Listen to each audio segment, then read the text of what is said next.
casa nós temos um combinado assim, normalmente a gente não compartilha um com o outro, né, o que nós vamos pregar, o que nós vamos ministrar.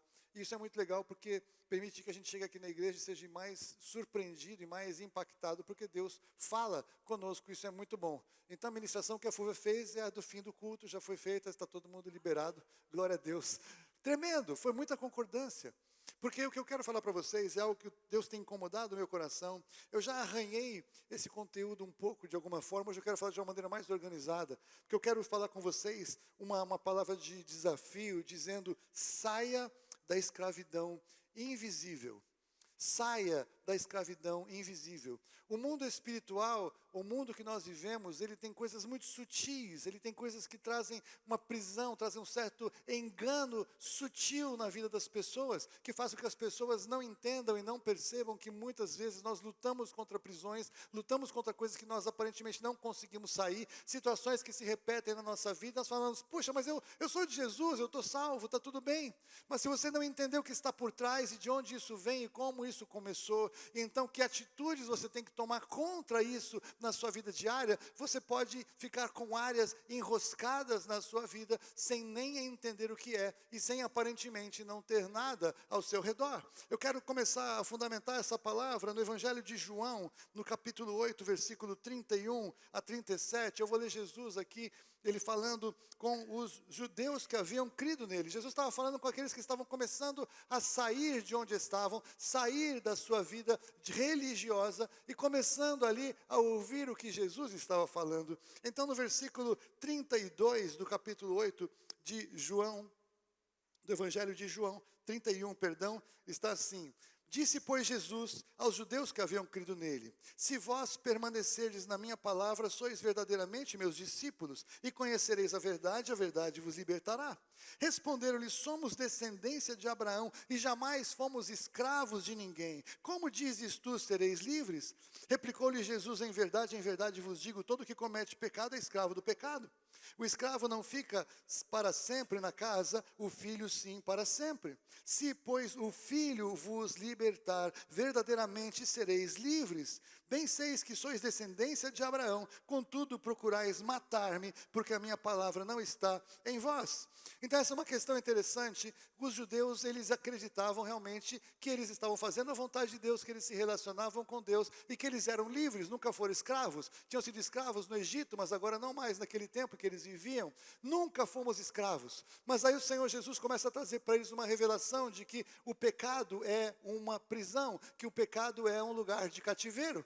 E na Bíblia, então, o Egito sempre é apresentado como esta figura do lugar do pecado. O faraó é um tipo de Satanás. Então a prisão espiritual, o sistema do Egito é comparado ao sistema do mundo em que vivemos. Naquela época o Egito era a grande nação, eles tinham poder, eles tinham autoridade e influência sobre todo o mundo daquela época. Então o sistema do Egito, ele enfeitiçava as pessoas. O sistema do Egito, ele transmitia poder, eles tinham magia, eles tinham controle social, eles dominavam o mundo daquela época, e essa era uma manifestação do pecado no último nível. Era uma figura claramente espiritual também, que o Senhor trabalha na sua palavra muitas vezes. Então, quando Jesus diz para eles acerca disso: jamais fomos escravos de alguém. É interessante que quando o Senhor confronta alguém com área de prisão, a primeira coisa que a pessoa quer fazer normalmente é rejeitar a palavra. Eles ouviram aquela palavra, eles queriam apedrejar Jesus. Então um pregador fala para alguém que está no salão de igreja: você tem áreas de prisão na sua vida, dá vontade de falar: por que esse cara está falando? Ele não sabe nada da minha vida, eu sou convertido há tantos anos, sou pastor, sou isso, sou aquilo. E aí quando nós somos confrontados e reagimos desta forma, é porque algo de nós grita: para, não ouça essa palavra, olha, você não é nada disso. Essa reação que nós temos muitas vezes quando o Senhor nos traz palavra de confronto, significa que há algo errado. Porque se há algo errado e nós recebemos de coração, o que nós vamos fazer? É verdade, eu preciso de arrependimento. É verdade, eu preciso aprofundar a minha experiência com o Senhor. É verdade, eu não estou tudo perfeito, muito pelo contrário. Comentamos aqui sempre, nós somos pessoas que estamos em obras. Nós estamos em obras até aquele dia, quando seremos semelhantes a Ele e haveremos de vê-lo tal como Ele é. E é interessante que Jesus também fala isso Jesus. Paulo, ele fala isso também em Gálatas, capítulo 5, versículo 1. Então, Paulo fala que para a liberdade foi que Cristo vos libertou. Permanecei, pois, firmes e não vos submetais de novo a jugo de escravidão. Paulo, os Gálatas, ele chega a falar: Gálatas insensatos, quem foi que vos fascinou? Vocês estavam indo tão bem, por que vocês decidiram voltar para trás numa prática religiosa? Por que vocês decidiram voltar para trás da revelação que vocês têm tido? E tudo isso, se nós não entendermos o sistema, nós vamos ficar sujeitos a ciladas. Eu gosto sempre de lembrar isso. O sistema do mundo, ele começou a ser estabelecido a partir do Éden. Do lado de fora do Éden, na porta de fora do Éden, onde o querubim ficou ali fechando o portão de acesso ao Éden. O Éden não era só um lugar físico. Alguns perguntam: onde que era o jardim do Éden? A Bíblia coloca entre o Tigre e o Eufrates, o Gion e o Pison. Aquele lugar era o jardim que Deus plantou. E aquele jardim, então, era o lugar da manifestação da presença de Deus. Então, mais do que um jardim físico, ele era um jardim espiritual. Ele era o lugar de acesso a Deus. E toda a manifestação de Deus era pela verdade. Deus é verdade e nele não há mentira alguma, nele não há sombras de mudanças. Ele não é que ele fala a verdade, ele é a própria manifestação da verdade. Então Jesus Cristo, Deus, quando se manifesta entre nós, ele diz que ele é o caminho, ele é a verdade. Então a verdade não é uma argumentação, a verdade não é um fundamento, a verdade não é alguma coisa, mas a verdade é uma pessoa. Jesus é a verdade. E então, quando os homens, quando Adão e Eva estavam ali no jardim, quando a serpente veio, ela falou o que para Eva e para Adão? Vocês vão morrer mesmo? É certo que vocês não morrerão. Então, a serpente naquela hora, na cara dura, Satanás, através da serpente, chamou Deus de mentiroso, porque Deus disse que se comessem morreriam. Ela disse: não, vocês não vão morrer, é certo que isso não vai acontecer. E então, o que eles fizeram? Confiaram e acreditaram no que a serpente falou, rejeitaram a verdade de Deus que eles conheciam, Deus que os criou, Deus que estava com eles todo o final da tarde, e aceitaram uma palavra de um estranho. Que coisa louca! E aquela aceitação acabou com aquela comunhão que havia entre eles e o Senhor. E eles foram expulsos da presença do Senhor. E entenda, no jardim, tudo o que Deus plantou, Ele plantou em cima da verdade. A Bíblia fala que todas as coisas foram criadas em Jesus, através da palavra, Jesus o verbo. E sem Jesus nada do que foi feito se fez. Ele é a pedra de esquina, ele é o fundamento de todas as coisas. Ele sustenta todas as coisas pelo poder da sua palavra. E Jesus, ele é a verdade. Então o sistema de Deus, o reino de Deus, o jardim de Deus, a manifestação de Deus é estabelecida sobre a verdade. Quando eles são expulsos do jardim, eles foram expulsos do jardim e eles entram em um mundo agora que é fundamentado na mentira. A origem foi a mentira da serpente. A origem foi a negação da verdade da palavra de Deus. Então entenda, tudo que nós vemos no mundo é fundamentado na mentira. Você está entendendo o que eu estou falando? Na mentira. Todo o sistema do mundo ele é baseado em rejeitar o sistema de Deus. Na verdade, então, depois que Jesus veio em manifesto, e rejeitaram o sistema de Jesus. Por isso que o sistema do mundo é anticristo. Se você chega no mundo e você fala de Deus, você vai ser bem aceito. Se você fala que Deus é bom, é verdade. Estou falando com Deus, tudo bem. Fala de Jesus Cristo para você ver o que acontece. Jesus Cristo confronta o sistema, porque o Deus que é falado, muitas vezes, ou na maioria delas, é um Deus que não é o Deus único e verdadeiro, o Criador de todas as coisas, mas é o Deus desse século, manifesto nas suas expressões, manifesto na sua maneira de se apresentar, em cada cultura, em cada língua, em cada sistema, em cada etnia. O Deus desse século se manifestou de diversas maneiras. Poderia dizer que nós perdemos a conta, porque essas manifestações, principalmente as que nos afetam, começaram na Torre de Babel.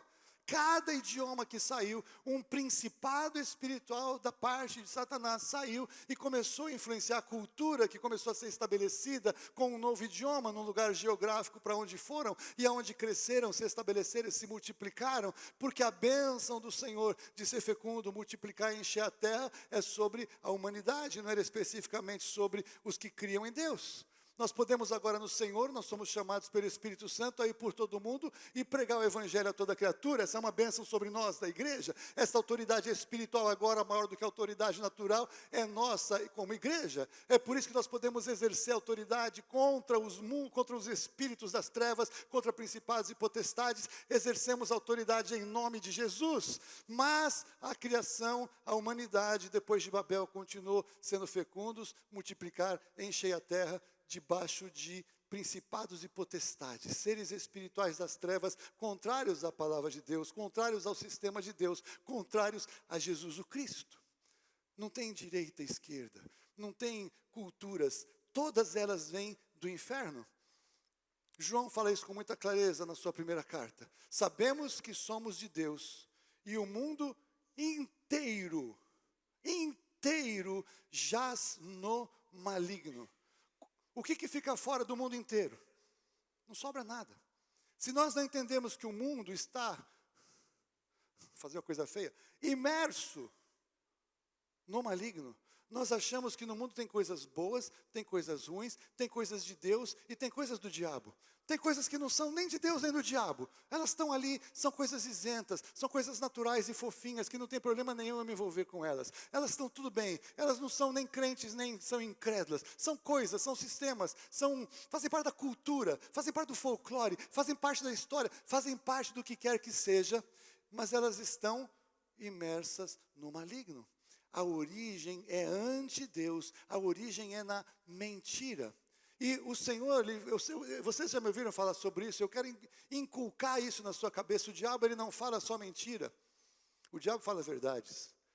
A Bíblia diz que ele é o pai da mentira. Jesus disse que ele é o pai da mentira, mas diz que ele nunca se firmou na verdade. Então ele nunca se firmar na verdade é pior do que ele só falar mentira, porque significa que ele mistura, lembra? Mentira com a verdade. Satanás mistura mentiras com verdades. Ele pega verdades espirituais, mistura em alguma das religiões que ele criou e mistura então com as suas mentiras. Ele tira Jesus. Ele pode colocar Deus, ele pode falar da criação, ele pode falar de qualquer coisa, mas Jesus estará fora da questão. Então uma religião falsa é uma religião que leva à morte, é uma religião que não leva ao Pai, porque só há um caminho, verdade e vida, Jesus, e ninguém vai ao Pai se não for por meio dele. Então entenda, quando ele mistura mentiras com verdades, muitas coisas que a gente vê na sociedade, que a gente vê na cultura, que a gente vê na política, que a gente vê na saúde, que a gente vê em qualquer área de manifestação humana, haverá mentiras misturadas com verdades. Tem coisas que vão parecer muito boas e vão enganar pessoas que vão passar da sua vida para essas coisas e vão ficar presos. Tem pessoas que não vão entender que a verdade está misturada com a mentira. Então, dependendo da autoridade da pessoa que falar acerca da cultura, da sociedade, se você não conhecer a Bíblia, você vai achar que faz sentido. Aliás, é politicamente correto. Aliás, é socialmente aceito. Aliás, faz o bem para muita gente, ajuda muitas pessoas. Então, como a Bíblia pode falar que isso está errado?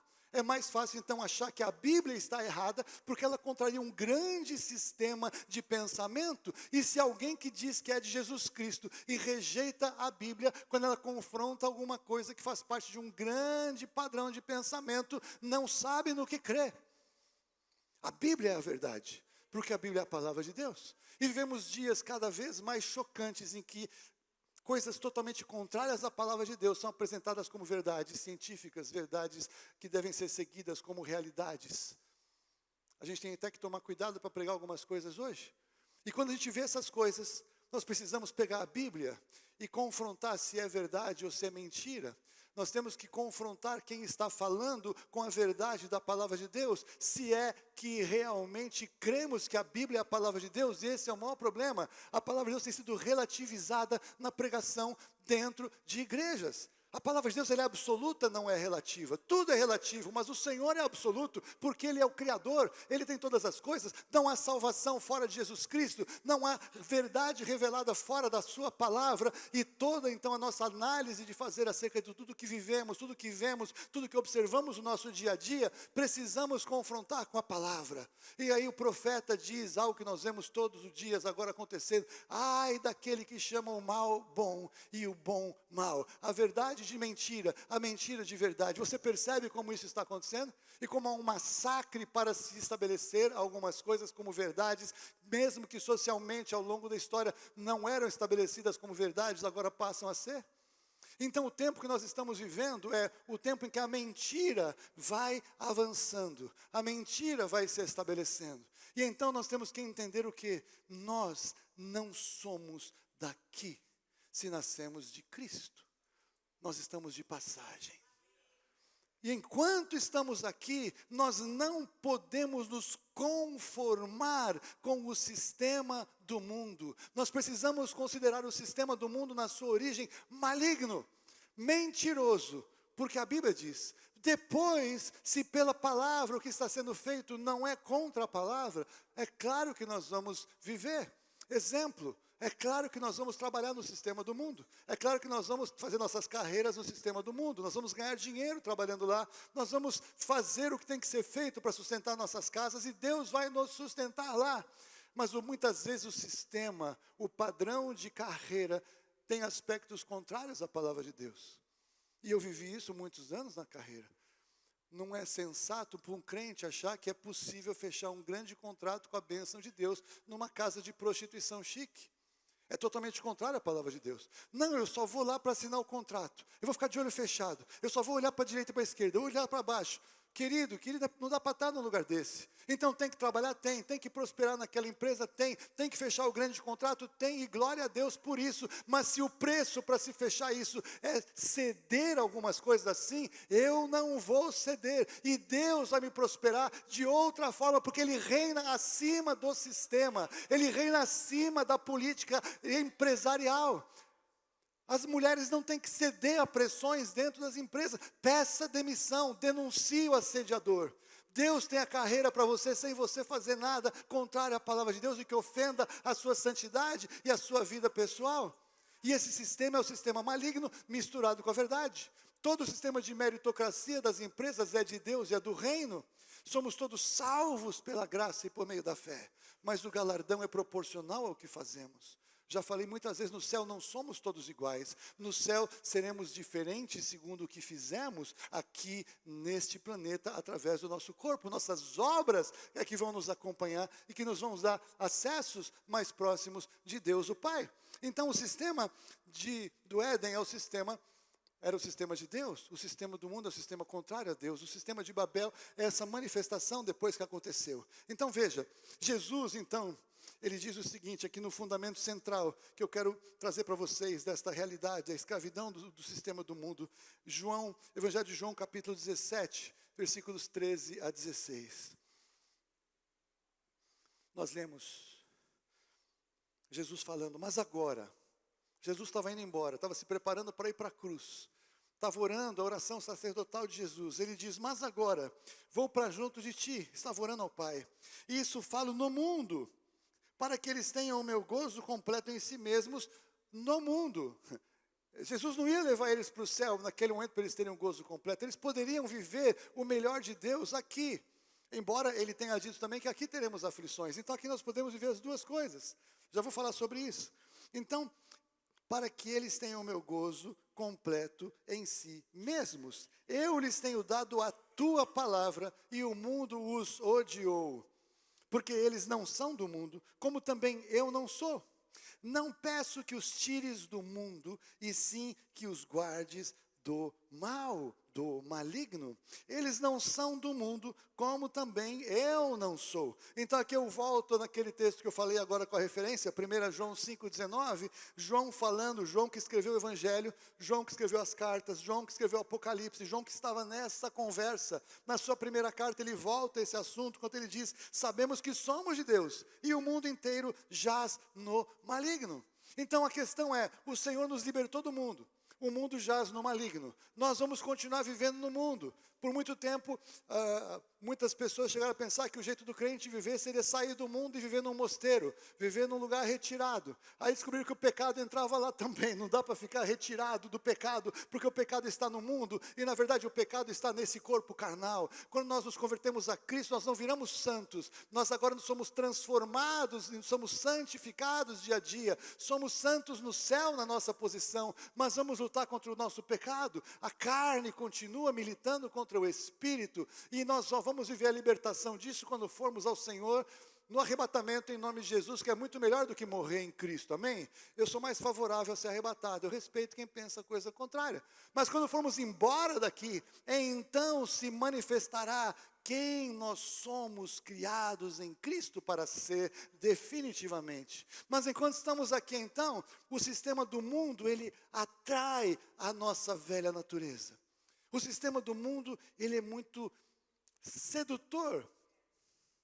Ele apresenta algumas coisas muito, mas muito tremendas. E é interessante que muitas vezes Deus, ele confronta as coisas do mundo com algumas coisas que são aparentemente muito simples. Parece que Deus é humilde. Satanás é megalomaníaco. E o Senhor, ele é simples. Muitas vezes tem mais prazer numa oração, num quarto, sozinho, do que num desses shows que têm sido apresentados ultimamente. Chegou para mim lá no Twitter o show do Grammy. Falaram que era um absurdo. Eu fui ver o começo, eu parei de ver. Não é possível um crente achar que aquilo é uma coisa normal. Aquilo era um culto satânico acontecendo, transmitido com tudo que tem direito, com toda a pirotecnia, com toda a divulgação, com todos os formadores de opinião aplaudindo, falando que aquele troço foi incrível. É um culto a Satanás. Muitos shows hoje, muitas coisas têm se transformado em cultos satânicos.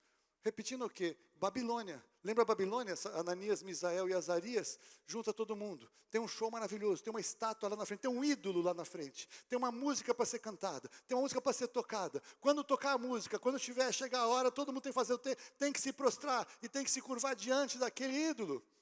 E Ananias, Misael e Azarias falam de jeito nenhum. Muitos crentes são capazes de fazer, Senhor, eu vou ajoelhar só para não morrer agora, mas aqui eu estou ajoelhado, mas eu estou orando para o Senhor aqui no meu coração, no meu íntimo, eu estou orando para o Senhor, que eu não, né? Ele só pode me jogar no fogo. A minha vida não tem sentido em adorar alguém que não seja o meu Senhor. Não posso me prostrar ao sistema, não posso me prostrar a esta imagem, não posso me prostrar a esse ídolo. E o que o Senhor fez? O Senhor os livrou na fornalha. Não da fornalha, na fornalha. Manter posição cristã nos nossos dias, muitas vezes vai fazer a temperatura subir. Vai fazer a ameaça ao redor começar a ficar mais impressionante. E é nessas horas que nós temos que decidir confiar no nosso Deus no último nível. É nessas horas que nós temos que decidir que não temos algemas invisíveis do sistema do mundo que nos prendam. Quando nós estávamos no outro ministério, eu fui ver uma vez, a gente foi cuidar da música.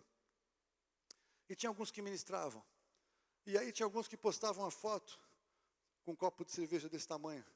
Ou com um drink muito colorido, muito bonitinho.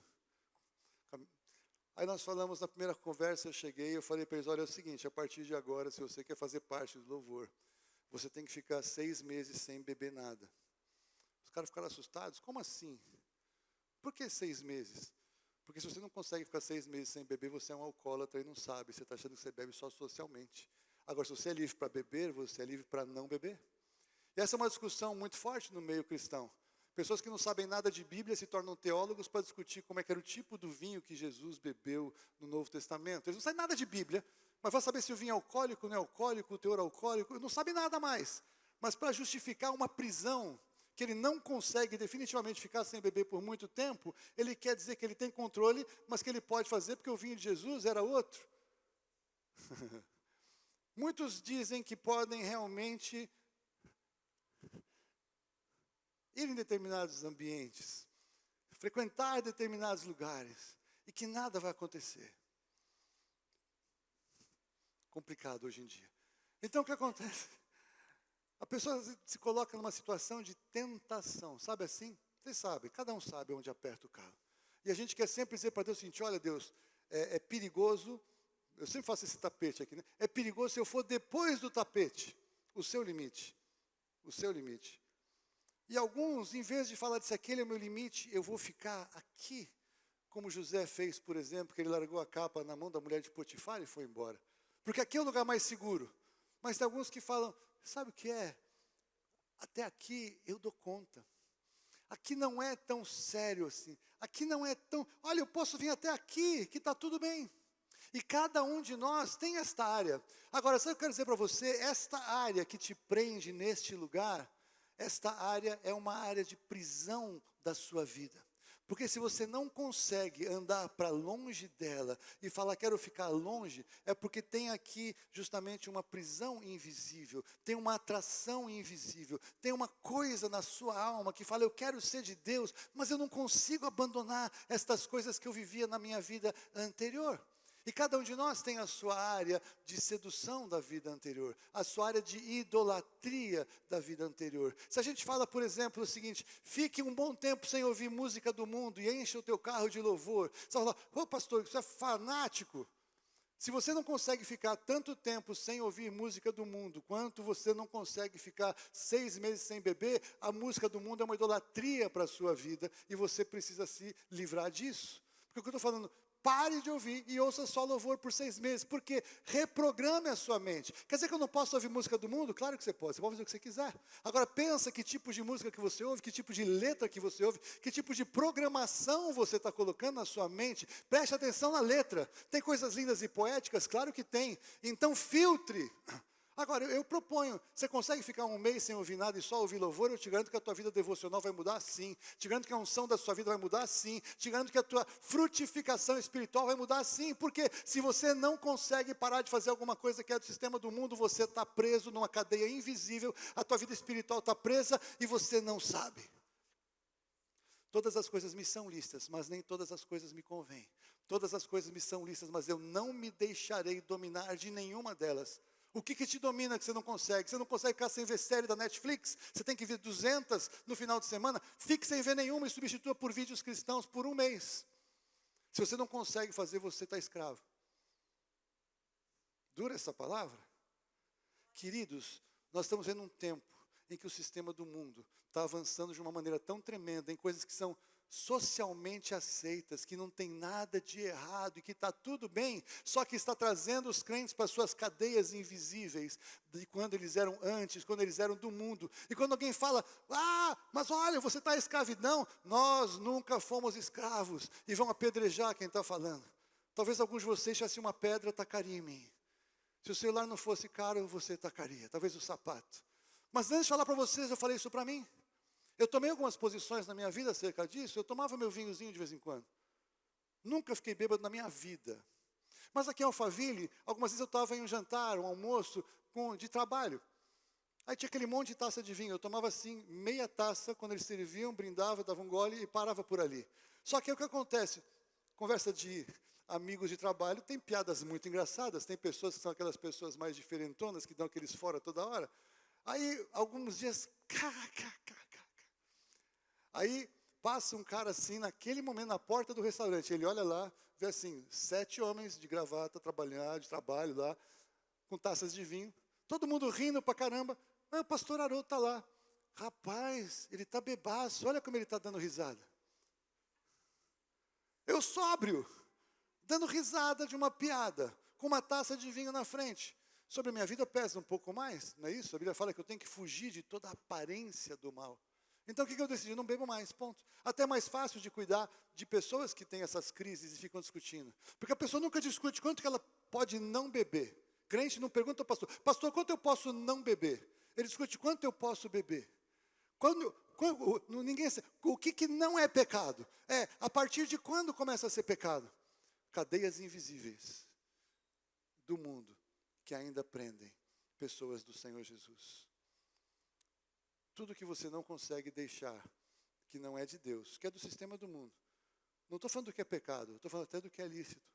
Se você não consegue ficar assim, se você não consegue ficar sem, é uma área de idolatria na sua vida. E se eu falar isso, te incomoda. É exatamente o que aconteceu com aqueles judeus que tinham crido em Jesus, quando Jesus falou que Jesus precisava libertá-los.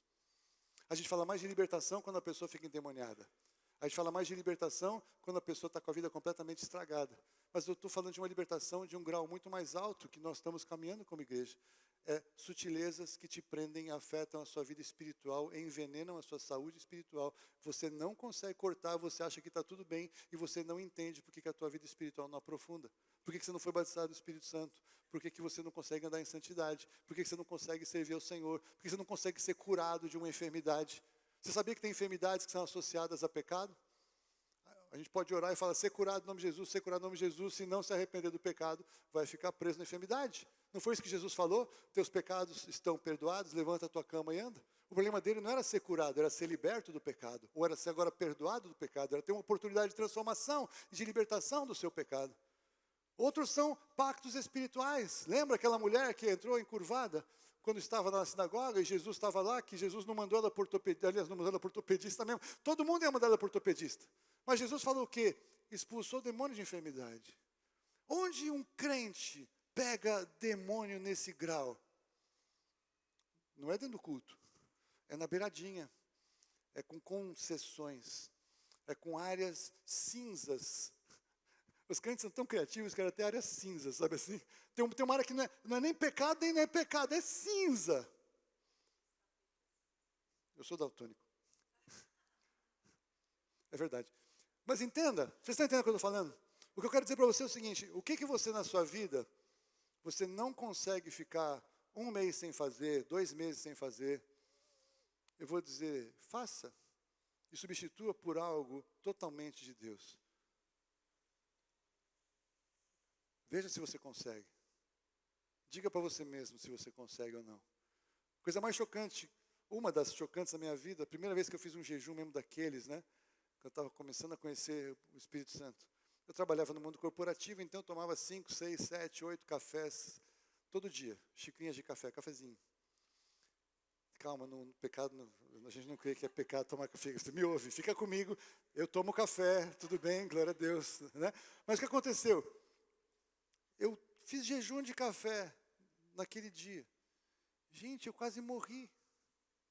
Não estou brincando, eu fiquei com dor, eu não sabia o que era. Eu comecei taquicardia, dor de cabeça. Eu fiquei assim, quase que eu tive alucinação, sono frio. O que é isso, né? Aí o Espírito Santo falou, é o café. Eu falei, caramba. Então eu posso tomar café? Eu posso ter o café não pode me ter. Eu sou livre para tomar café e livre para não tomar café. Aqui eu estou falando de saúde, falando de outras coisas. Mas tem gente que não consegue nem tirar café em jejum. Então, desculpa, é um ídolo na tua vida. Tomar café é um ídolo. Você está entendendo o que te prende? Eu não estou falando de pecados escandalosos. Estou falando de coisas que são lícitas. Queridos, nós estamos entrando em um tempo da história da igreja que vai ser cada vez mais difícil ser crente. Vai ser mais difícil tomar posição. Vai ser mais difícil ter autoridade para pregar. Vai ser mais difícil ter uma vida de oração. A gente tem conversado na intercessão. O mundo espiritual está muito diferente. Está ficando mais difícil entrar numa dimensão de oração. Está dando mais trabalho. E quem não entra porque dá trabalho não vai entrar cada vez menos. Mas nós entramos em nome de Jesus. Nós entramos em nome de Jesus. Então, meu desafio para você hoje. Oi? Meu desafio para você hoje é que você avalie na sua vida, dessas coisas que eu te falei, e aquelas que o Espírito Santo falou para você, que você, é só você e Deus, não vou falar para ninguém levantar e confessar e falar o que vai fazer, nada disso. Eu quero te confrontar numa boa, porque eu saí confrontado hoje, né, enquanto eu estava lá de manhã no meu secreto, antes de vir para cá. Antes de eu chegar aqui, eu preciso olhar para mim, porque senão eu não posso falar para vocês o que eu não estou trazendo para mim, seria uma hipocrisia, e o Espírito Santo não vai dar unção para tocar o seu coração, o Espírito Santo não vai falar dessa maneira profunda com você, que eu espero que ele fale. O que você vai fazer quanto a isso? Uma coisa muito cultural, e que eu fiz quando eu era mais jovem, que eu não estava entendendo tudo que estava acontecendo, eu até que achava carnaval tinha umas coisas interessantes na televisão. Eu nunca fui no baile, nunca fui nesses lugares, mas assistia pela televisão, desfile, coisa linda. É cultura do Brasil, faz parte da nossa história. Então assiste o carnaval. E o carnaval tem o samba, tem aquela coisa. Eu sempre fui sambista, vocês sabem disso, tudo a ver comigo. Mas achava legal. Principalmente quando às vezes os caras davam assim um close assim, às vezes pegavam assim umas moças muito sérias, só ficaram desprevenidas. E aquilo entrava na minha casa, né? Ah, tá tudo bem, eu estou vendo o carnaval. Isso aqui não vai me influenciar, eu quero ver a festa como um todo. E muitas vezes nós nos enganamos assim. Nós falamos para nós mesmos que não é exatamente aquilo. Vocês estão entendendo o que eu estou falando? Bênção fazer algo assim aqui esse carnaval. Estou achando demais isso. Venha. Para de torcer para a tua escola de samba. Jesus, crente torcendo para a escola de samba. Não faça isso. Vocês estão entendendo? Eu oro para que o Espírito Santo de Deus toque a sua vida. Sabe por quê? Que tem áreas na nossa vida que a gente fica impermeável. Eu era muito impermeável ao Espírito Santo. Eu era muito racional na minha fé. Eu conhecia a Bíblia. Eu conhecia, na minha dimensão, tem 200 milhões de caras que conhecem mais que eu. Para mim, a realidade, eu conhecia a Bíblia. Eu sabia as respostas. No meio que eu estava, era suficiente aquilo. Mas eu não tinha vida no Espírito. Eu olhava as pessoas que tinham vida no Espírito, eu ficava confrontado com aquilo. Então, porque eu tinha essa mente impermeável, eu racionalizava muitas coisas da minha vida que eram pecado. Eu era um cara super duro. Eu não conseguia chorar. Eu virei um chorão depois que o Espírito Santo entrou na minha vida. Por quê? Porque eu não conseguia eu não tinha empatia com as pessoas. Eu era duro, eu era gelado, eu era, insensível. E aí, a insensibilidade que a gente cria para racionalizar a nossa fé nos torna impermeáveis ao mover do Espírito Santo. E quando a gente tem áreas assim que a gente não quer que o Senhor toque, não quer que o Senhor mude, não quer abrir, até mesmo para perguntar para Ele se é certo ou errado, isso nos torna impermeáveis. E o Espírito Santo de Deus, Ele também é como água que vem. Então é uma roupa impermeável que o crente coloca. Ou é uma roupa fechada que o vento do Espírito Santo não vem. E a palavra de Deus diz que todo aquele que é nascido do Espírito Santo, ele vai levado para lá e para cá. E o Espírito leva e nem sabe para onde vai. E é assim que nós temos que ser no Senhor, em nome de Jesus. Meus queridos, eu fiquei muito feliz, muito mesmo impactado com a reunião que nós tivemos domingo passado, das pessoas querendo servir, querendo fazer parte, querendo, o que mais me impactou está ali atrás, né? A house agora nós vamos ter que mandar ampliar e fazer segundo andar, porque tem tanta gente, o Marcão, Alberto começaram a orar, não vou nem falar para o pastor Eberson, né? E Deus trouxe gente para servir. Nos ministérios todo mundo foi querer servir, isso é lindo. Então o que eu estou falando, você que quer servir principalmente, não deixa que nenhuma cadeia invisível te prenda.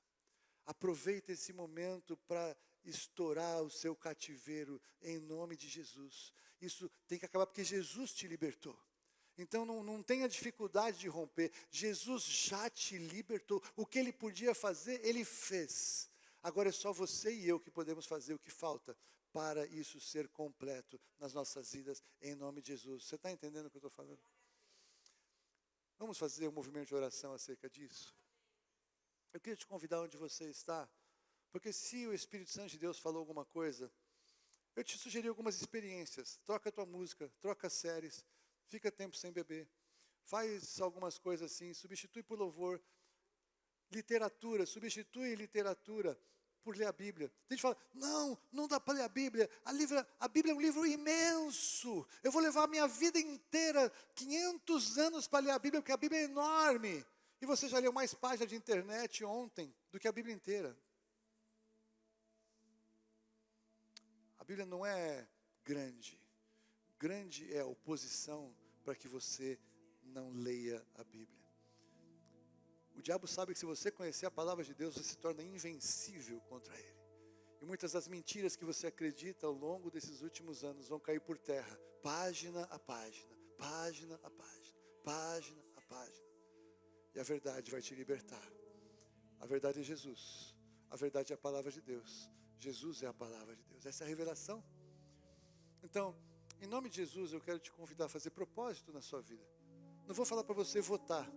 A palavra de Deus diz que é melhor que não vote do que vote e não cumpra. Eu não vou falar para você votar e colocar você numa situação complicada se você não conseguir cumprir o seu voto. Mas eu vou te exortar em amor, em nome de Jesus. Por favor, faça algumas experiências como essa na sua vida, em nome de Jesus. Faça um propósito. Vamos juntos. Isso vai ser bênção. Nós vamos ter muito mais poder de Deus nesses cultos. Nós vamos ter manifestações do Espírito Santo muito mais livres entre nós. A sua vida vai ser transformada, impactada.